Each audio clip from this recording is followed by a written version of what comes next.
My name is Jared Holt, and I should have known better than to bring my daughter, Mira, to my father-in-law's 65th birthday.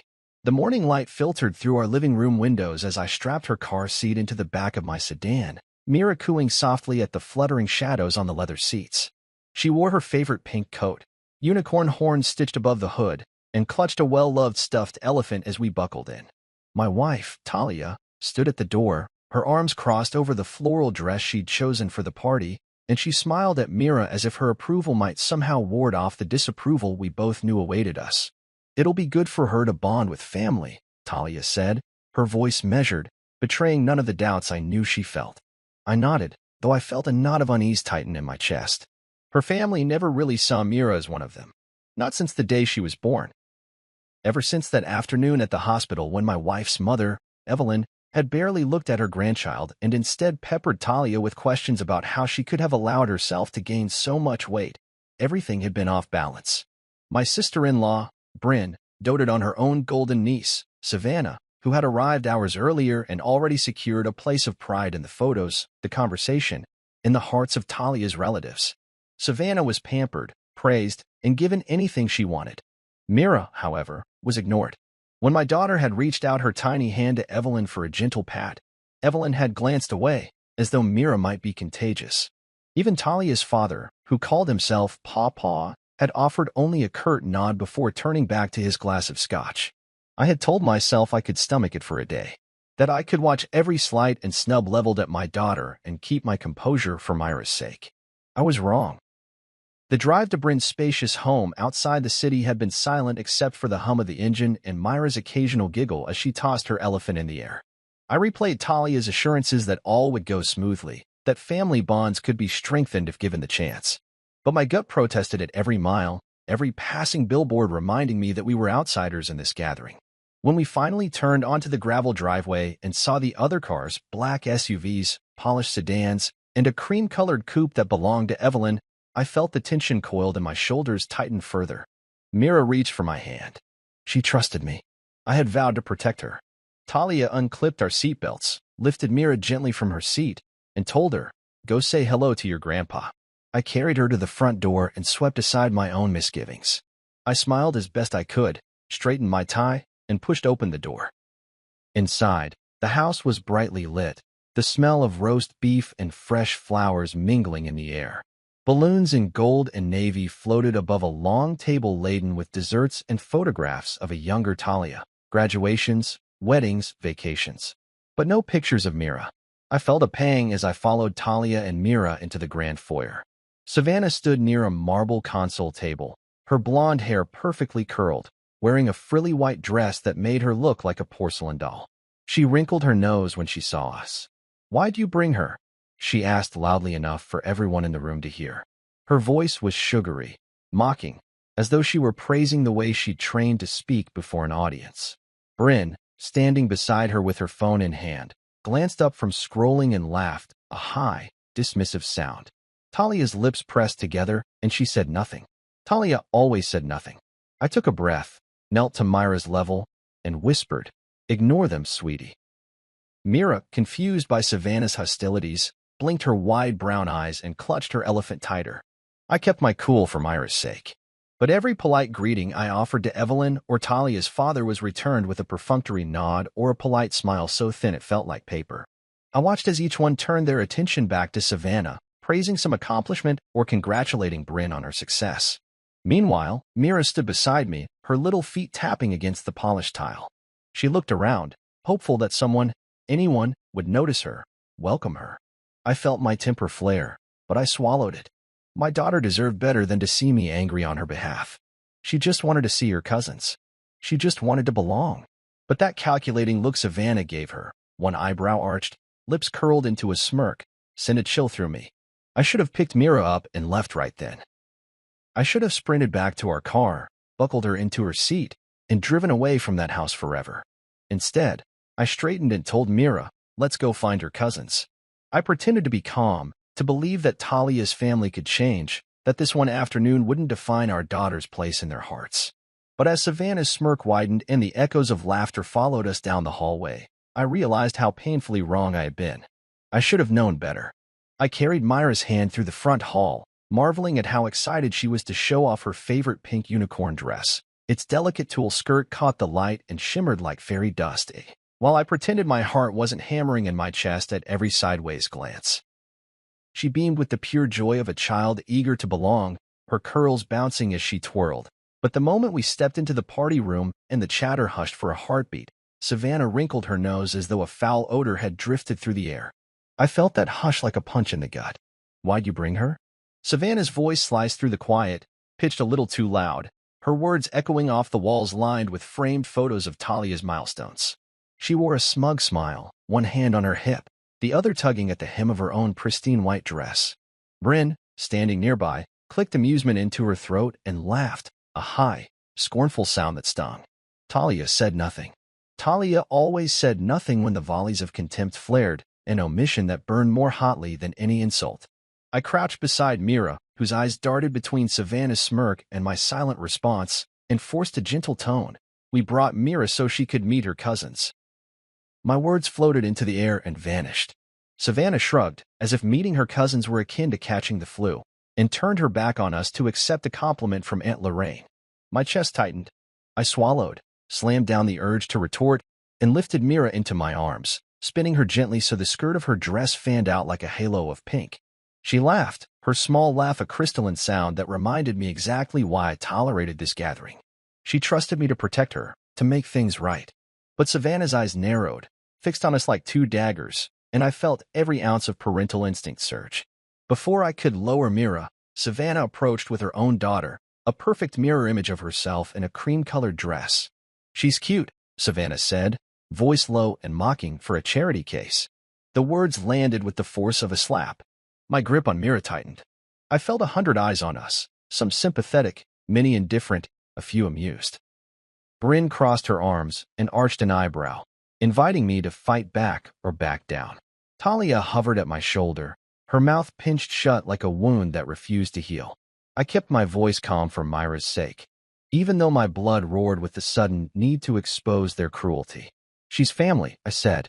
"She deserves respect." Savannah laughed, the sound brittle as broken glass, and said, "Not in this family." The words hung in the air like a verdict. Myra's face crumpled before she tried to plaster on a brave smile. My heart stalled. I knelt again in front of her.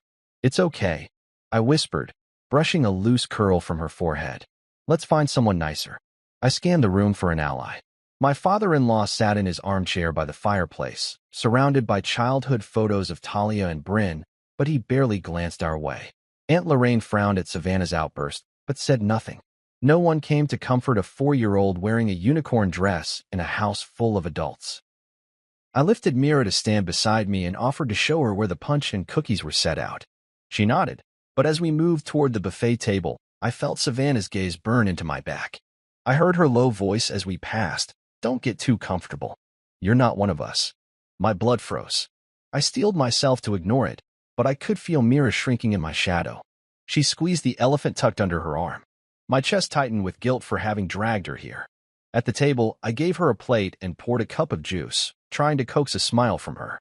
She took a small sip and looked up at me with big, questioning eyes. "Daddy, why won't they play with me?" she asked softly. The innocence in her voice pierced me. I knelt again and held her close. "Some people are unkind," I explained, my voice thick. "That's not your fault." She nodded gravely. I kissed her forehead and decided I had two options. Endure their cruelty in hope of thawing their hearts, or remove her from the circle of people who refuse to embrace her. I chose neither just yet. I took a deep breath, raised my voice to address the small group of cousins gathered by the fireplace, and said, "Hey, Mira would love to show you her new dress." That was a lie. They were too self-absorbed to notice her dress or her tears, but it was a rallying cry. A few cousins glanced up, polite curiosity on their faces. One little boy offered a timid smile. For a fleeting moment, I saw a possibility. But when Savannah sauntered past, her whispers reached me. "You'll regret this." My jaw clenched. I forced a smile to Mira and led her toward that single friendly cousin. As we walked away, I vowed silently I would protect her from these smiles that faded into smirks, from this family that saw her as less than. I would find a way to prove that blood doesn't define belonging. And if they refused to see her worth, I would build her a world where she was cherished above all else. I followed the sudden scuffle upstairs and froze just inside the doorway of my study when I heard Myra's small voice break the air. "That's mine." My heart lurched as I pushed past the hanging coats and the framed certificates lining the wall, catching sight of Savannah's blonde head jerking backward as she yanked the stuffed elephant from Myra's grasp. The toy, Myra's constant companion since infancy, flew from her fingers, landing on the plush cream carpet with a muffled thud. Savannah's face twisted with contempt as she hissed, "Only babies play with this." I recognized that tone from my own childhood whenever I tried to share a game at recess and been shoved aside. It was the voice of entitlement cloaked in smug superiority. Before I could intervene, Myra's hand shot out in defense, connecting with Savannah's cheek in a reflexive slap. A sharp sound split the hush. More startling than the sudden stillness that followed, and Savannah's head whipped to the side, her hand shooting up to cover her cheek as tears of fury welled in her eyes. And then she struck back. Her fist met Myra's jaw with a satisfying crack that sent Myra's head snapping to the side, her hand flying up to cradle her cheek as blood began to bloom on her lower lip. I didn't hesitate. I crossed the room in 3 strides, lifting Myra into my arms before anybody fully realized what had happened. She melted against me, crying out, "Daddy, it hurts," her tears soaking into the collar of my shirt. Anger boiled inside me, hot and fierce, but I knew this was a moment for calm, if only to keep my daughter from becoming more terrified. "It's okay, princess," I murmured, setting her on the arm of the sofa and inspecting her lip. A jagged cut had already opened, and a thin bead of crimson welt. I pressed the back of my hand against her cheek, whispering soothing nonsense about how she was brave, how I was right here. Even as I spoke, though, my gaze searched the room and found nothing but indifference. Bryn drifted into view, phone in hand, eyebrows raised in mild curiosity. "Kids fight," she said with a dismissive laugh, as though Myra's tears and the wet stain blossoming on her blouse were no more important than spilled juice. My in-laws hovered behind her, their expressions carefully neutral. "She needs to toughen up," one of them murmured, and another nodded in agreement, offering that old family proverb as if it were gospel truth. Talia stood there, mouth open, eyes darting between her daughter's quivering frame and Savannah's triumphant smirk. But she, too, said nothing. Talia always said nothing when her blood ran cold with hesitation. I felt a hollow ache in my chest, a mixture of rage and defeat. Rage at their cruelty, defeat at their blind insistence that children resolve violence through stoicism.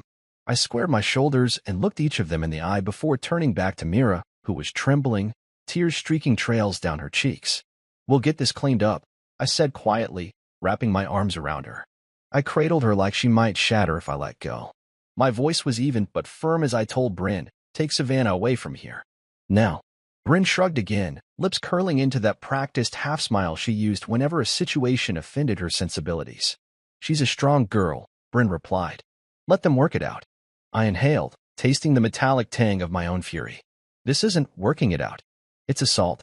Bryn's smile slipped. She flashed a warning glance at me, but it wasn't enough to silence the furious beat of my heart. I swept up Myra in my arms and strode toward the staircase. My footsteps echoed on the hardwood as I carried her toward the bathroom down the hall, brushing past the gathering of onlookers still chattering about the merits of tough love. Inside the small bathroom, I turned on the faucet and coaxed warm water from the tap, then wrung a cloth until it was damp and soft. Myra leaned into me as I gently dabbed at the cut on her lip, washing away the blood and tears in small circular motions. I murmured every comforting phrase I could think of. "You're safe. You're so brave. I'm here." Each word felt inadequate against the cruelty we'd just endured, but I needed her to know that I believed in her, that I would always fight for her. She sniffled and looked up at me with eyes that still shone with hurt, but now gleamed with trust. "Daddy," she whispered. "Why did she hit me?" I swallowed past the lump in my throat. "Some people think they're better than others," I said, voice low. "But that doesn't make it right." I held her close for a long moment before cradling her head against my chest and leading her back down the stairs. We were halfway to the front door, my mind rehearsing my options when I felt a hand on my shoulder. I turned to see Talia's face, pale and unreadable. "What are you doing?" she asked, voice tight. "Leaving." I didn't raise my voice. I simply said, "We're leaving." Talia glanced over my shoulder at the cluster of relatives standing near the foyer, their arms folded or hands on their hips. each too busy judging to lift a finger to help. Then her gaze shifted back to me, and I saw something flicker in her eyes. Confusion, guilt, perhaps a trace of shame. But she said nothing more. The word almost circled in my mind. We were almost gone, almost safe in the car, almost free of the cruelty. But my resolve held fast. I carried Mira through the room, pausing only to snatch up her unicorn coat and her stuffed elephant, now carefully re-wrapped in her tiny arms. As I swung open the door to the crisp afternoon air, I knew I had to choose: remain trapped in this house of indifference, or build a life where my daughter would never be expected to toughen up at the expense of her innocence. I settled on the latter, taking a final look at the house where they believed drama was a universal salve and walking toward my car, my daughter's hand curled in mine, ready to find a place where being gentle wasn't a weakness but a gift. We were halfway down the hallway when Savannah appeared again, slipping out from behind a half-open door as though she'd been lying in wait for our departure. Myra's small hand tightened around mine, not in fear, but in tentative hope, as though she believed her stubborn cousin was actually about to extend a truce. Savannah's voice was sugary sweet, the kind of feigned warmth that made skin crawl. "I have something cool to show Mira," she said, her lips curling into a practiced smile. "It's a cousin's secret." She extended her hand to Mira with an air of conspiratorial delight, as though she were offering candy or a treasure map instead of her own brand of betrayal. I halted, feeling the knot in my chest tighten. I glanced at Talia, who hovered behind us, her arms folded protectively but her expression uncertain. She gave no instruction, no signal, and so I had to decide in that charged instant whether to trust a girl who had just moments before shoved my daughter down a flight of stairs. "I'm coming with you," I said, my voice low but firm, surprising even myself with the calm resolve threading it. Mira looked up at me, relief flickering in her eyes before I'd even made the offer. She trusted me to keep her safe, and I would move heaven and earth to honor that trust. Savannah's smile faltered for a heartbeat before she recovered and flashed me a warning glance that carried a chill colder than the marble floor under our shoes. She nodded once, decisively, and took Myra's hand, her fingers clamped around my daughter's so tightly I could almost feel the pinch through her sleeve. We followed her past the family portraits lining the wall, images of birthdays and weddings that never included Mira, down a carpeted corridor that led to a windowed landing at the top of the staircase. The late afternoon sun streamed through tall windows, slicing bright rectangles across the crimson carpet. Savannah stopped in the center of the landing, turned on her heel so suddenly that Mira stumbled, and fixed my daughter with a look that was all calculation and cold detachment. "You're annoying," she said, her words ringing in the hush like a bell toll for innocence. "I don't want you here." Then she shoved, harder than I would have expected from a girl of her size, with a shove that seemed meant not only to knock Mira off her feet, but to send a message of outright exclusion. The shove propelled Mira backward over the railing of 15 hardwood stairs, her small body flipping once, twice, the unicorn coat flaring around her like a banner, until she tumbled headfirst into a blur of banister and shaft, and then, mercifully, silence. Time froze. I remember the way Myra's stuffed elephant slipped from her arm and landed on a step halfway down, its one glass eye staring up at me with a silent plea. Then her body struck the next step, the sickening crack of wood against something soft and vulnerable echoing through the corridor. My breath caught in my throat. The world shifted on its axis. I flew forward, my legs carrying me faster than thought, ignoring the gasp that tore from my chest. I reached Myra's prone form in 3 strides, collapsing beside her as tears blurred my vision even before I dared to touch her. Her small head lay at a tilt that seemed grotesquely unnatural, blood trickling from a jagged tear at her temple. Her tiny limbs were splayed out, one arm bent at a wrong angle, her legs twisted into a sprawl that made my stomach churn. No sound came from her mouth, and that lack of sound made my heart hammer so violently I thought it might burst. "Mira!" I shouted, voice cracking like a whip. I dropped onto my knees and cradled her head in my palms, fingers trembling as I brushed her damp hair away from her face. I listened for breath, any sign of life, and was rewarded by the faintest whisper of a sigh. My shoulders sagged, and I pressed my ear to her chest, counting heartbeats. 1, 2, 3, still there. Relief surged in me like a tide, quickly replaced by terror at the sight of her blood and the unnatural angle of her arm. "Help!" I roared down the staircase, my voice raw. "Somebody help me!" The hallway at the top of the stairs was silent for the barest heartbeat, Then Talia came into view, her face ashen, mouth open in a silent scream. Behind her, Bryn hovered, phone in hand as though debating whether to capture the moment or call for help. Evelyn's gasp was sharp, more indignant than alarmed, as though the spectacle of injury offended her sensibilities more than the sight of a wounded child. My father-in-law appeared at the landing, his expression inscrutable behind the red-rimmed glasses he wore for reading. He peered down at Mira, his chest hardly rising in shock before he turned and called without urgency, "It's just a few stairs." My skin crawled at the dissonance between his tone and the pool of blood soaking into the wood. I pressed my cheek against Myra's temple, feeling the warmth of her skin where it wasn't marred by bruises, and cursed every ounce of complacency that had led me to believe it was safe to trust these people. I dialed 911 with shaking fingers, holding the phone to my ear as I cradled my daughter's head. "My daughter's fallen down the stairs," I said, forcing my voice to remain steady enough for the dispatcher to understand.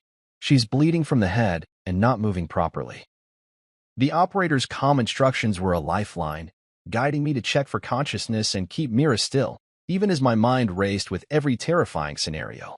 I closed my eyes, prayed in the silence broken only by her soft breathing and the distant echo of sirens that were growing louder by the second. And as I waited, I felt something harden inside me, a resolve as unyielding as steel. We would leave this house forever. We would protect Mira from every insult and injury these walls had witnessed, and I would never allow a single person to dismiss her worth again. I ran down those 15 stairs like my legs had a single purpose, to reach Mira before it was too late. Each step echoed beneath my pounding heart, would creaking under my weight, until I skidded to a halt beside her small, motionless body, pressed flat against the third step from the bottom. My breath caught in my throat as I knelt, brushing loose strands of hair from her face, my fingers trembling against the damp smear of blood on her temple. The world narrowed to the sound of her shallow breaths and the dull throb in my skull. I called her name, silently at first, a trembling whisper, "Mira." Then louder, desperate, "Mira." She didn't respond. I tipped her head back gently, looking for any sign of consciousness, eyes flickering, a lip quiver, but saw only the dark stain spreading across her pale forehead. My fingers pressed against her wrist, counting the faint flutter of her pulse. 1 beat, 2, 3. Relief and panic roared in tandem. She was alive, but bleeding, fragile. I reached for my phone with my free hand, fumbling to open my contacts and press home, not to call my wife, not to summon my in-laws, but directly 911. "Help me," I rasped into the phone, shielding it from the wind that had begun to stir through the hallway's open windows. "My daughter," she fell down the stairs. "She's bleeding and I don't know if she—" The dispatcher's calm voice poured over me, guiding me through a lost world of medical instructions. "Check her airway. Keep her neck still. Don't move her head." I pressed my palm over the wound to slow the bleeding, the warmth sticky beneath my palm, and looked around for anything to elevate her head or stabilize her neck. All I saw was the ornate carpet at the foot of the stairs, the polished wooden railing now smeared with red, and the distant figures of my in-laws frozen at the top of the steps. "Someone call an ambulance," I shouted, not caring that my voice cracked, not caring that the house was full of people who had spent the afternoon mocking us. "This isn't just a few stairs." My shout finally pulled Talia forward. She appeared at the top of the stairs, a pale, terrified silhouette in her party dress, her mouth open, as though she still had no words for the violence we'd witnessed. "Jared," she began, but I cut her off. "Get help now." I pressed the phone to my ear and repeated our address in a strangled voice. "We're at Bryn's house. 15 stairs. She's bleeding from the head. Please hurry." My arms burned with the effort of holding her still, but I refused to let go. I cradled her head against my chest, using the sleeve of my jacket to stem the blood flow, whispering to her, "Stay with me, princess. Daddy's here. Stay with me." Her breathing was ragged, but she still breathed. Still fragile, but alive. Sirens wailed in the distance, growing louder, closer.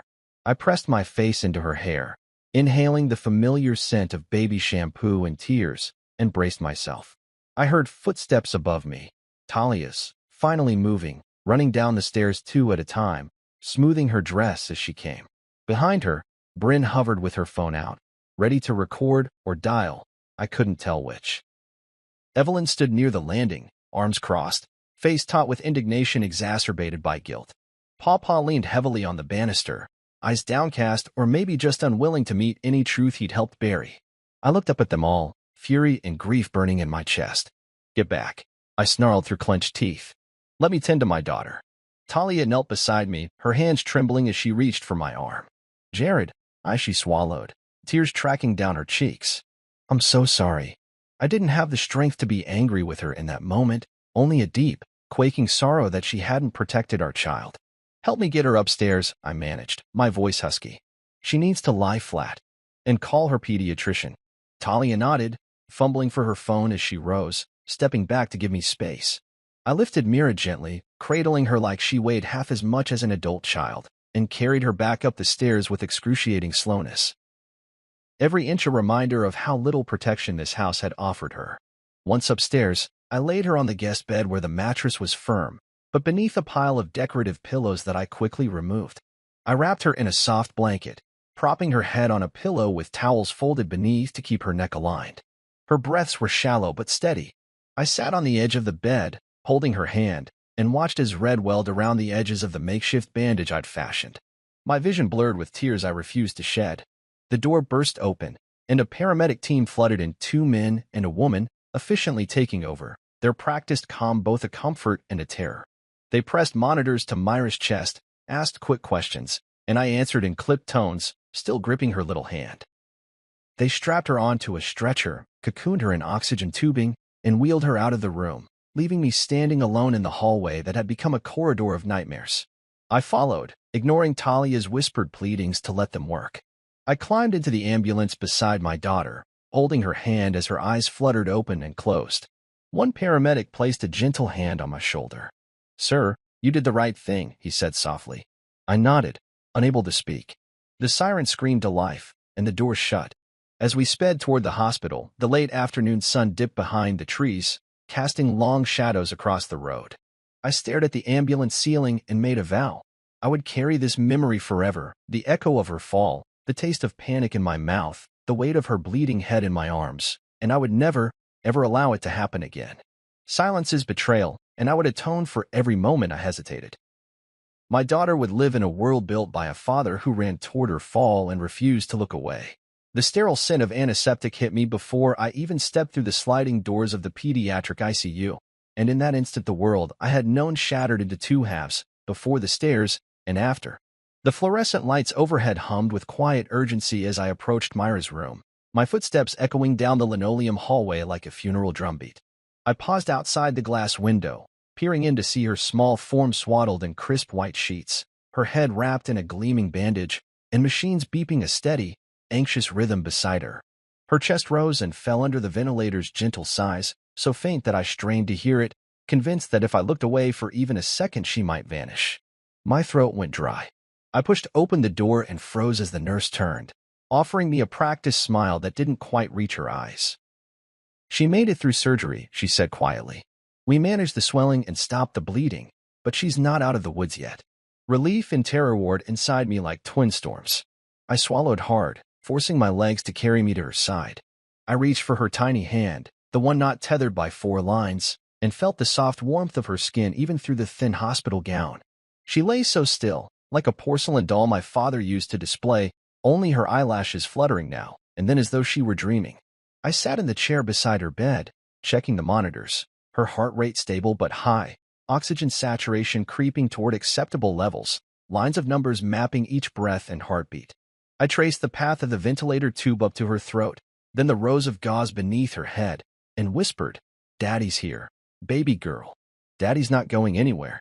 My voice trembled against the stillness. Talia hovered at the foot of the bed in a chair she'd claimed earlier, equally pale and haunted. She turned to me, eyes rimmed crimson. "I'm so sorry," she whispered. Her voice was thick with guilt, but I could barely muster the anger to rebuke her. The gravity of our daughter's condition had swallowed everything else. "It's not your fault," I replied, surprising even myself with the effort of kindness. "None of this is your fault." She swallowed and dabbed at her eyes with a hospital tissue. "I should have protected her." I reached out and squeezed her hand, though I felt as if our bond had cracked under the weight of everything that had happened. "We'll protect her now," I said. "Together." The nurse slipped into the room and checked Myra's 4 drips, her clipped professionalism a sharp contrast to the raw, aching vulnerability stitched into my heart. Monitors beeped and hissed, one machine sounded an alert, and the nurse adjusted a dial with efficient precision. "Her swelling is receding," she said. "We'll keep her sedated for another 24 hours to monitor intracranial pressure. You can phone for updates tomorrow morning." I nodded, swallowing back a sob. "Thank you," I whispered, though it barely sufficed for the gratitude roaring in my chest. Once the nurse left, Talia and I sat in silence as the machines whispered their litany of life and death. I reached for my phone and snapped a single photograph of Mira sleeping, the bandage above her temple stark against her pale cheek. I didn't post it or share it. I needed proof that she existed, that she had survived.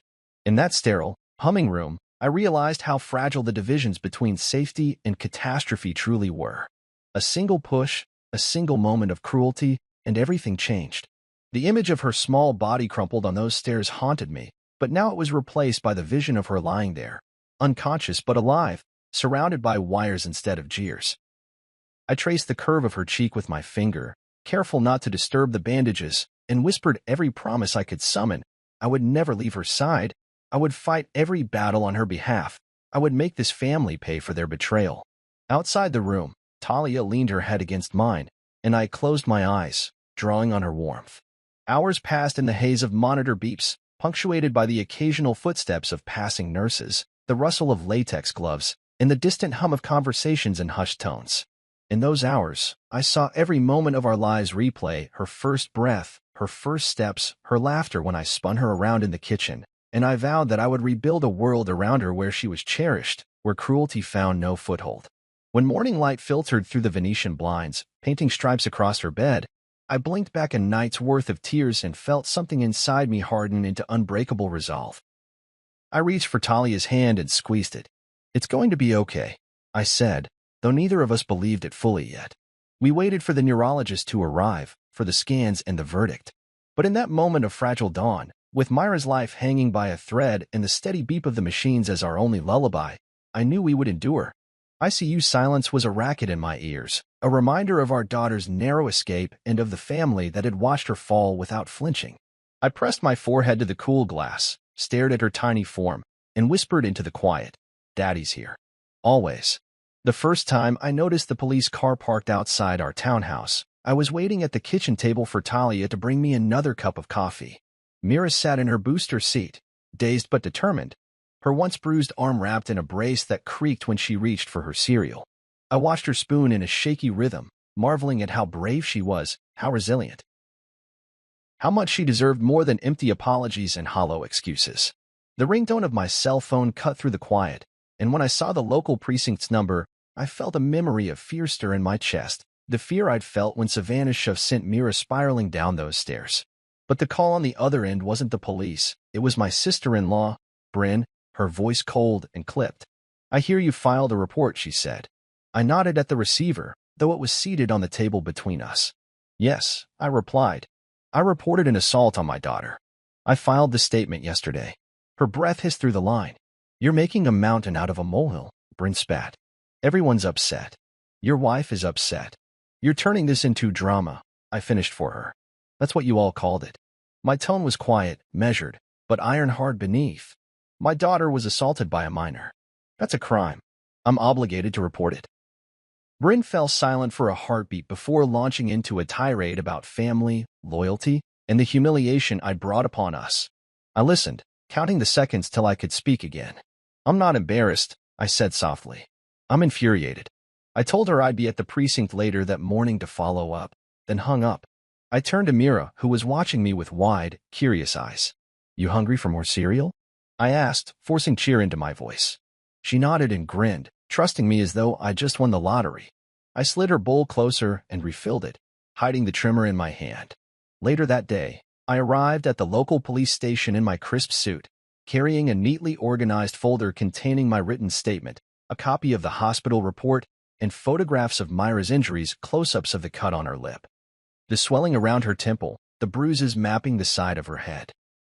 I met with Detective Harris, a kind-eyed woman whose badge read 15 years of service, and I laid everything on her desk, evidence of assault, my statement recounting how Savannah had shoved my daughter down the stairs, eyewitness accounts from one cousin who looked away in shame, and the medical report confirming a fractured skull and brain swelling.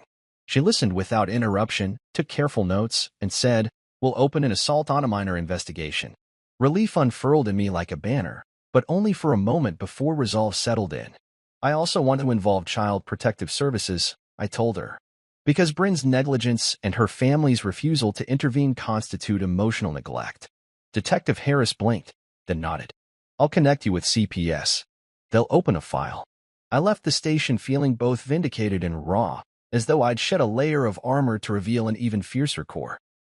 I spent the next few days meeting with a CPS caseworker, providing hospital records and photographs, and giving a statement under oath about the family's reactive cruelty, their lament that kids will be kids, their refusal to intervene until the ambulance siren drowned out their laughter. CPS assigned Savannah to mandatory counseling and placed her on probation at school. They opened a family file, requiring home visits and evaluating Bryn's capacity to protect both her daughter and my own. That night, I drove Talia to meet with the same detective for a supplementary statement. Talia sat rigid in the passenger seat, eyes wide with guilt and fear. "Did you tell them everything?" I asked gently as we circled back to our house. She nodded, tears pooling. "I told them how I froze, how I begged my mother to help, and she just watched." I reached across and squeezed her hand. "Thank you," I said, "for finally telling the truth." And I meant it. In the courtroom 3 weeks later, I sat in the front row as Bryn and Evelyn gave depositions under the hot glare of cross-examination. Bryn's jaw clenched with every question about why she'd failed to stop Savannah, why she'd laughed when Mira lay bleeding. Evelyn sniffed, wiping at her eyes, insisting that they had no idea how serious the fall was until I made a scene.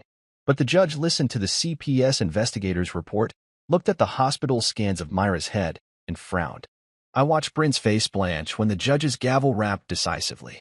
The court finds probable cause for charges of child neglect against Bryn Holt and culpable assault by a minor against Savannah Holt. In that moment, I felt the full weight of justice as more than a concept, a living, breathing force that would no longer allow my daughter's suffering to be dismissed. After the hearing, Bryn cornered me in the hallway outside the courtroom, her voice trembling with fury. "You don't know what you've done," she spat. "You've destroyed this family."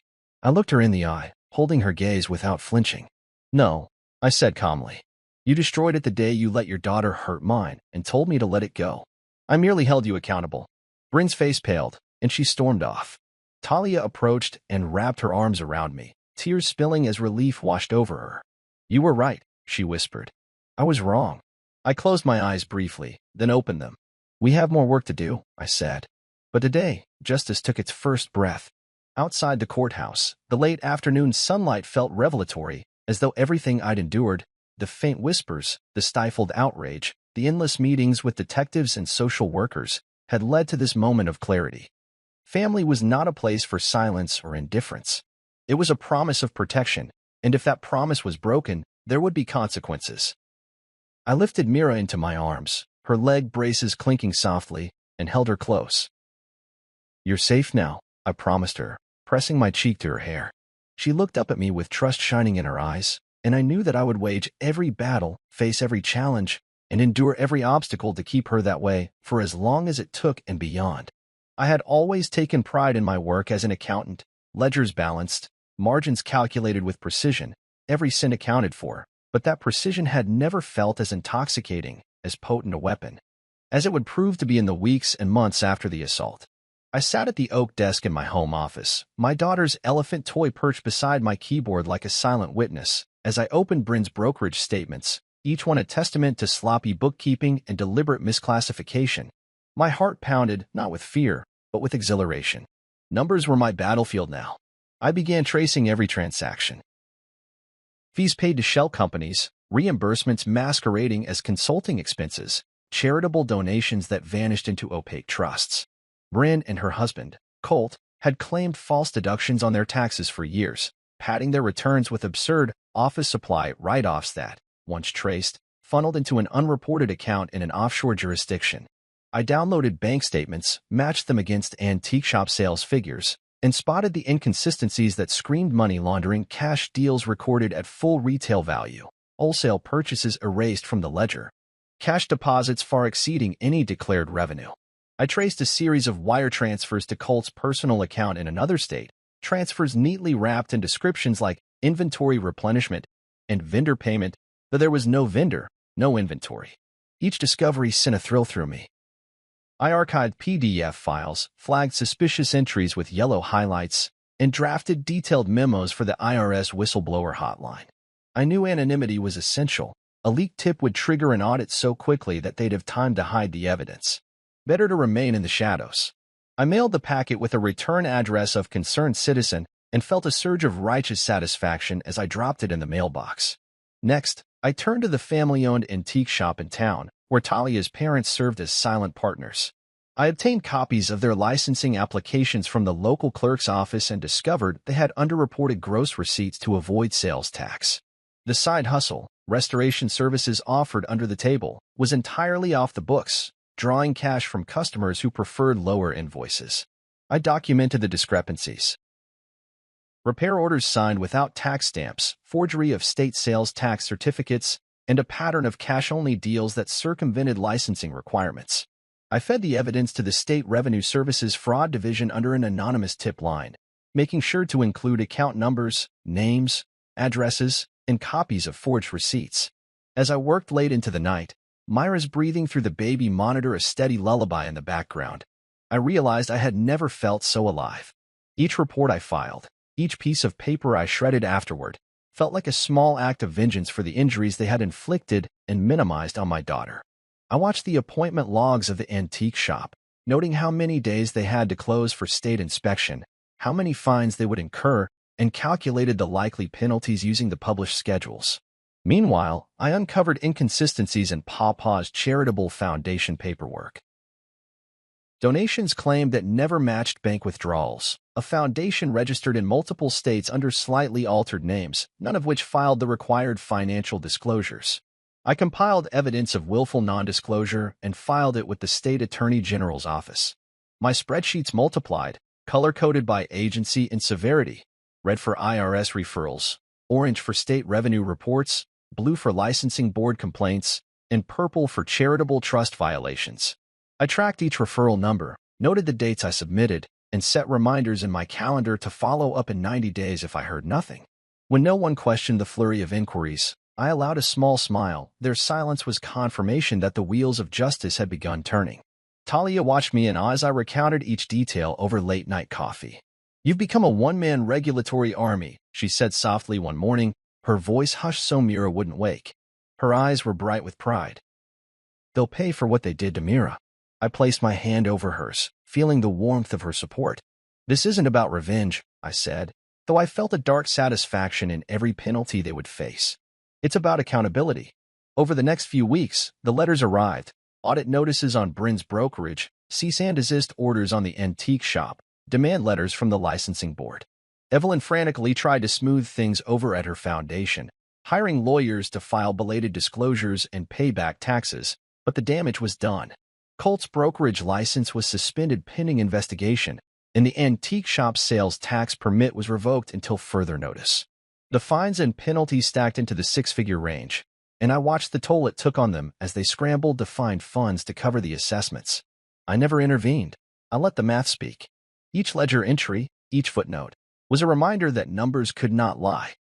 One afternoon, I received an anonymous letter postmarked from their own town. A single sheet with the words, "We know it's you. Stop or we'll ruin you." The warning sent a chill through me, but I refused to be intimidated. Rather than back down, I prepared my next round of referrals. Evidence of Colt's self-dealing at Brin's expense, unauthorized personal loans removed from corporate disclosures, and forged signatures on state filings. I sent the reports with titles like "Follow-up Evidence" and "Additional Documentation," ensuring the authorities knew this was no one-time complaint but a pattern of willful deception. As winter melted into spring, I watched their world unravel. Brokers losing licenses, shops closing doors, foundations shuttering programs. I watched their nerves fray as collections agents knocked at the doors I once dutifully decorated for birthdays. I watched Brin's husband, furious and humiliated, confront me at a local coffee shop, his face red, voice trembling, as he accused me of destroying their lives over a fall that was just an accident. I looked him in the eye, my tone polite but icy. You and your family left me no choice. My daughter nearly died. I turned and walked away, leaving him with only my calm resolve. Back home, I closed my laptop, reached across to Myra's empty chair, and whispered, "Daddy's not done yet." I tucked her elephant toy under my arm and looked out the window at the first buds of spring breaking through the snow. Numbers and nerves had become my tools, and I intended to use them until every last betrayal was balanced in the ledger of justice. I sat in my car outside the law offices, clutching the leather-bound folder that held every piece of evidence I had amassed: hospital bills, counseling receipts, police reports, bankruptcy filings, IRS audit notices, applications for compassionate conservatorship, all neatly tabbed and color-coded. Mira rode in her car seat behind me, her unicorn dress folded neatly on the seat beside her, and she fiddled with her elephant toy, humming quietly. I glanced at her through the rearview mirror and made myself breathe. Today was the day I forced them to answer for what they'd done. Inside, I met with my attorney, a sharp-eyed woman named Martin who'd volunteered when she heard our story on the local news.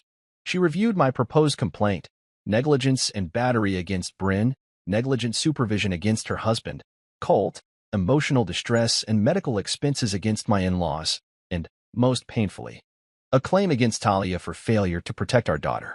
I watched as her pen hovered over the plaintiff information, then guided it to my name and Myra's, claimants together, united. She asked if I was certain.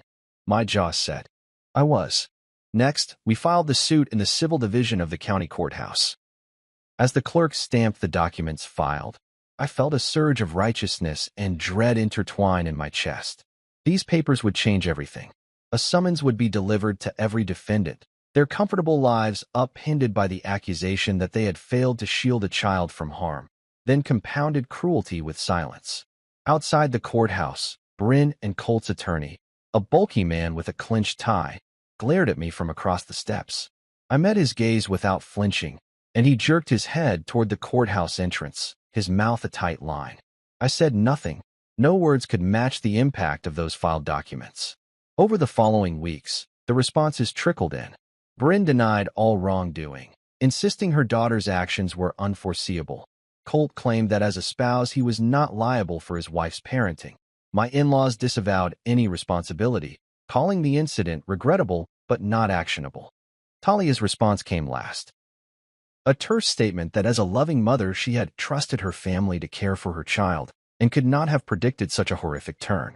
I remember reading it at home, blinds drawn against the afternoon sun, the paper shaking in my hands. It struck me then how they had learned to lie so reflexively, to protect their reputations, to shield their feelings, to ignore the truth. But I refused to be cowed. I gathered my evidence, marshaled my witnesses, and pressed on. The discovery process was ruthless. Interrogatories demanded answers about every detail of the party. Depositions forced my in-laws to recount what they saw and why they did nothing. I sat behind my attorney as Bryn's voice cracked under oath while describing Myra's fall as an unfortunate accident. Evelyn insisted she didn't realize the seriousness, even as hospital photos were projected on the screen behind her. Pawpaw claimed he thought Talia had taken Mira to the car. Each excuse was a new betrayal, but each faltered when met with my evidence. A video from a cousin showing Bryn's laughter in the foyer, text messages where Savannah gloated about the shove, and witness statements confirming that Talia stood silent. I watched their faces betray the fractures beneath their practiced composure. Finally, the judge ordered mediation. The session took place in a sterile conference room under the watchful gaze of a neutral mediator.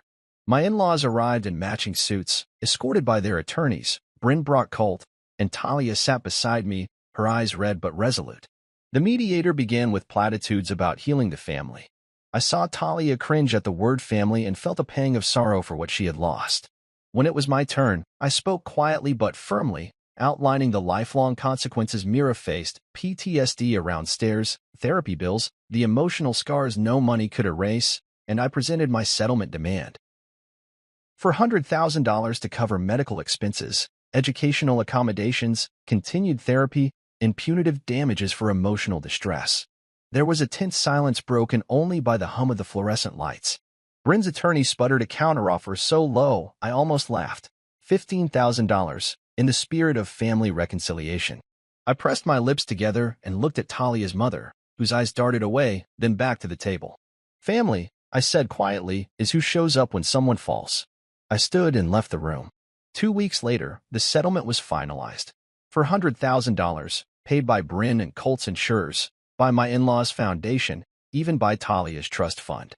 Myra's custody was reaffirmed in my favor. The divorce was granted on grounds of abandonment, Talia's unwillingness to stand up for our daughter. I hugged the settlement papers to my chest in my attorney's office, tears sliding down my cheeks, thinking of the unicorn dress hanging untouched in her closet and the elephant toy, mended but never forgotten. We drove home that evening in silence, the sun dipping behind the skyline as if exhaling relief. I reached back and felt Myra's hand in mine. "You did it," she whispered. I kissed the top of her head. "No one can ever tell us that she isn't one of us," I replied. And in that quiet promise, I knew that true family was forged not by blood, but by who ran toward the fall and who stood steadfast when everyone else turned away. It's been 5 years since that day, yet the memory of Myra's fall haunts me more vividly than any nightmare. We traded that old house for one with no interior stairs, just gentle ramps and wide-open rooms where a child could run without fear. Still, I wake some mornings with my heart pounding, certain I heard a thud on hardwood. Mira is 9 now, her laughter filling every corner of our home as she chases our dog through sunlit hallways or dances barefoot across the kitchen tiles. Yet whenever she hears a hard knock above or the distant echo of footsteps on stone, her small frame tenses, eyes widening, and she looks to me for reassurance. I kneel beside her in those moments, wrap her in my arms, and whisper exactly what I felt the first time I cradled her bleeding head. "You're safe. I've got you." Her unicorn dress still hangs in her closet like a fragile relic of innocence, a pink tulle monument to a birthday that should have been magical but became a battlefield. The hem bears a faint tear I never fully repaired, a scar in fabric as a reminder of the scar on her temple. Her stuffed elephant sits on the nightstand, its patched ear and faded seams bearing silent witness to what we endured. Some nights I cradle it in my hand, tracing the stitches with my finger as though each loop can stitch back the past. Talia tried to come back into our lives, a voicemail here, a text there, but her apologies died in formality. She watched our daughter's life hang by a thread and remained silent. I let her know that family must mean more than sharing DNA, it must mean action, sacrifice, and protection. Now she checks in from afar. We exchange polite pleasantries, but I refuse to let her near the wounds she helped neglect. Instead, I build a family bound by choice. My sister, who drives 3 hours every weekend so Mira can ride horses. My childhood friend, who hosts our monthly game nights and listens to my darkest fears. And the school counselor who helped me process the rage I buried beneath spreadsheets and lawsuits. These are the people who show up when I need them most. Some mornings, I find myself scanning every stair in commercials, every curb on our walks to school. I reflexively take the outside of the sidewalk when we cross the street, just in case a driver loses control. At playgrounds, I stand guard at the foot of every slide, every set of steps, ready to catch her if she stumbles, as though the memory of her fall remains raw enough to demand eternal vigilance. I've become hyper-aware of every hazard, loose boards on porches, uneven pavement, crowds near staircases. I criticize myself for living in a state of constant alert, yet the price of complacency is etched in my daughter's silences and her startled flinches. Last week, Mira came home clutching a magazine picture of a treehouse nestled high among the branches. Her eyes sparkled with longing as she described each plank and pulley. "Daddy, do you think we could build one?" she asked. My chest tightened. "A treehouse means stairs or a ladder," I reminded her gently. She nodded, disappointment flickering in her gaze. But then she smiled and said, "We could make it with a ramp, right?" I hugged her close, tears prickling behind my eyes. She understood. She wanted to conquer her fear, not remain captive to it. Together, we sketched a design, gentle wooden ramps, sturdy railings, a wide landing. We spent that weekend measuring trees and collecting lumber, and when we finally hammered in the last plank, I lifted her into the treehouse. She laughed and turned in a slow circle, the wind lifting her hair like wings. In that moment, I realized that healing could take the shape of invention, of stubborn hope. At her 9th birthday party, we placed a miniature wooden staircase on the cake, a careful replica of the old house's stairs, painted white and pink. The children stared, puzzled, until I explained. This represents a challenge Mira faced 5 years ago. She survived, and now every step she takes is one she owns. Then the candles blazed and the guests cheered, and for the first time, that symbol became a badge of honor instead of a scar. Mira beamed as she blew out the flames, eyes shining with triumph. Even now, I keep every news clipping from our lawsuit, filed in a box marked Reckoning, headlines about settlements, stories about justice served, editorials debating whether punishing a family for a child's fall was excessive. I reread them on nights when doubt creeps in, when I question whether I overreacted, whether our lives were worth the turmoil. Each article reminds me that silence is betrayal, that invisibility is injustice, and that a parent's duty is to run toward the fall, never gaze away. The old staircase still stands in my mind, a rickety assembly of wood and cruelty, but it no longer holds power over us. Mira climbs every step in her life now with her father's hand at her back or a ramp beneath her feet, confident that I will always shield her from harm. And as she races through our home, her laughter echoing against the walls, I know that true family is not determined by blood, but by who chooses to stand in the way of danger, who carries you forward when you're broken, and who refuses to let you fall alone. The staircase still stands a memory, but it has lost its power. We have reclaimed every step, and in each of Myra's footprints, I see the proof of a love that never falters.